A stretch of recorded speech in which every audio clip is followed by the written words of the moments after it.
দিনহাটায় কেন্দ্রীয় প্রতিমন্ত্রী ও রাজ্যের মন্ত্রীর মধ্যে ধাক্কাধাক্কি ও ধুন্ধুমার পরিস্থিতি নিয়ে বুধবার দুপুর 2টা নাগাদ বাগডোগরা বিমানবন্দর থেকে দিনহাটার উদ্দেশ্যে রওনা দিলেন রাজ্যপাল সিভি আনন্দ বোস।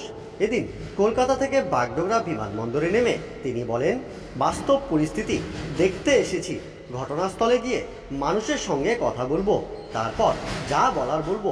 গতকালের ঘটনায় রিপোর্ট তলব করা হয়েছিল, তা পুরোটাই গোপনীয় বিষয়। যা বলার ঘটনাস্থল পরিদর্শন করেই বলবো, মত রাজ্যপালের। I have come for a reality check on ground zero where these incidents are reported to have taken place. I will have my own first-hand information about it, interact with the people around, and then comment on that.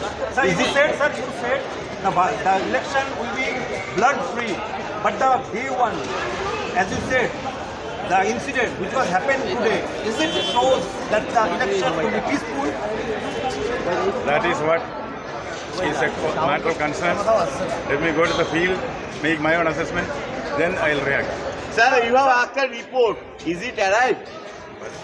You have asked a report for Kuch Bihar incident. Is it arrived? What transpires between the governor and the government during election is confidential. Will be told at the appropriate time. So what's your appeal to the political party?